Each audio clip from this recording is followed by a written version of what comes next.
bagaimana kita membaca Indonesia kini, kemudian juga melihat atau mencoba memprediksi Indonesia ke depan, dan sebetulnya seperti apa kita perempuan, kelompok perempuan-perempuan muslim gitu ya, mencoba untuk merawat demokrasi dan kebinekaan di Indonesia ini.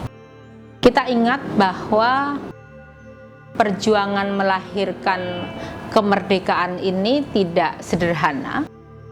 Kelompok perempuan termasuk yang sangat serius merawatnya. Kita ingat bagaimana misalnya Kartini saja misalnya, dia mencoba untuk mengambil tradisi huruf Latin dari yang dulu hanyalah milik elit Belanda atau elit pribumi.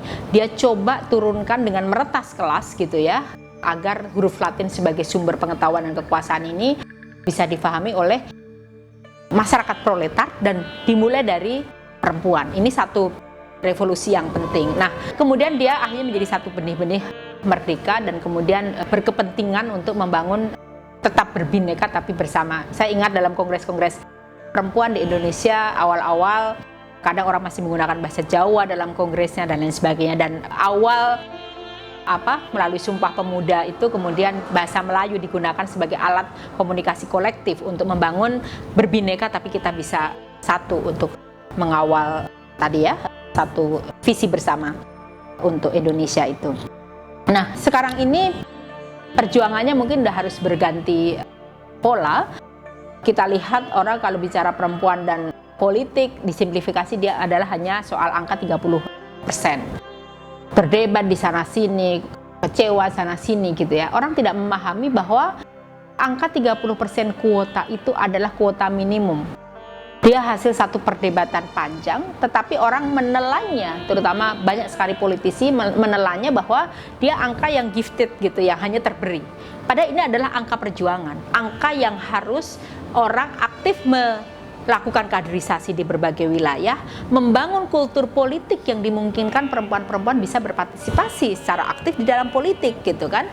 Yang terjadi kita dorong 30% tetapi tidak ada revolusi relasi di dalam institusi terkecil, yaitu institusi keluarga. Gimana perempuan bisa berpolitik serius di rumah misalnya, walaupun anggota DPR kelas tinggi, walaupun dia politisi kelas tinggi, balik ke rumah terlambat masih dimarahi oleh suaminya. Partai-partai membuat pertemuan-pertemuan justru sangat maskulin di tengah-tengah yang tidak sensitif gender dan tidak ramah terhadap perempuan. Malam hari, kunjungan ke daerah sangat panjang, padahal perempuan-perempuan ini yang muda masih banyak punya anak-anak. Sehingga kultur yang sangat maskulin dan tidak ramah perempuan inilah yang menjauhkan perempuan untuk bisa berpartisipasi gitu ya. Jadi dia makanya angka 30% jangan ditelan pada kuantitasnya, tapi dia harus menjadi satu perjuangan peradaban mendekatkan perempuan pada akses politik. Belum lagi sekarang kalau kita lihat memperjuangkan perempuan itu siapa yang disebut dengan perempuan? Kita sering melupakan ada kelompok yang lain, misalnya kelompok kawan-kawan transgender gitu ya, kelompok-kelompok waria yang merasa dirinya adalah perempuan.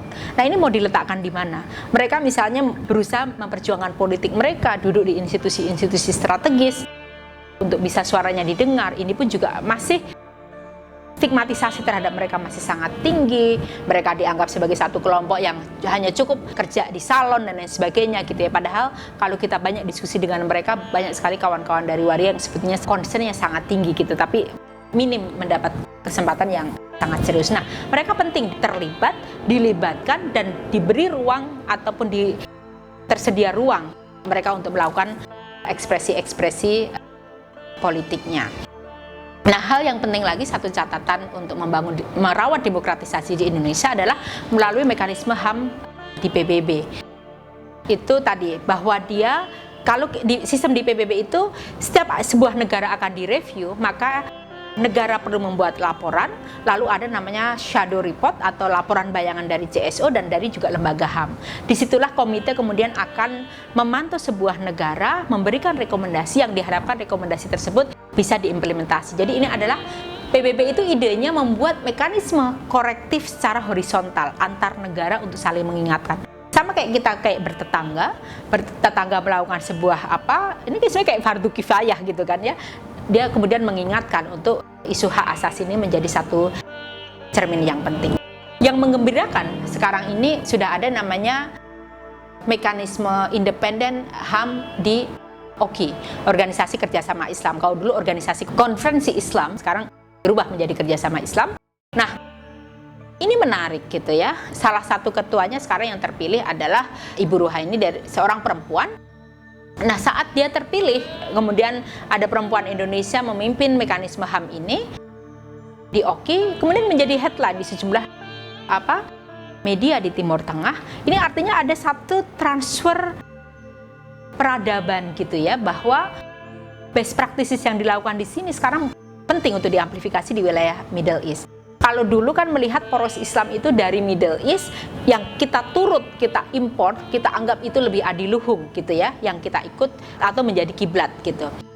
Kiblat soal pemahaman keagamaan. Nah, padahal sebetulnya penting gitu ya untuk melihat bahwa sebetulnya di negara lain pun macam Indonesia, kenapa nggak juga kita balik? Beberapa best practices juga bisa saling belajar dari Timur Tengah. Mungkin ada sesuatu yang perlu dipelajari juga dari konteks Islam di Indonesia, karena kita Muslim majority, kita demokratis.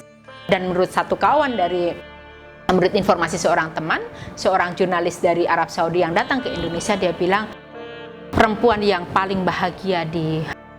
Muslim yang paling bahagia itu adalah perempuan Muslim di Indonesia, karena dia bisa berekspresi. Katanya perempuan menggunakan pakaian sehari-hari, bisa menyetir mobil, bisa naik motor gitu ya, kemudian bisa berpolitik dan lain sebagainya gitu ya. Jadi inilah yang penting kita rawat, yang sekarang ini mulai terancam tergerus dengan adanya proses homogenisasi.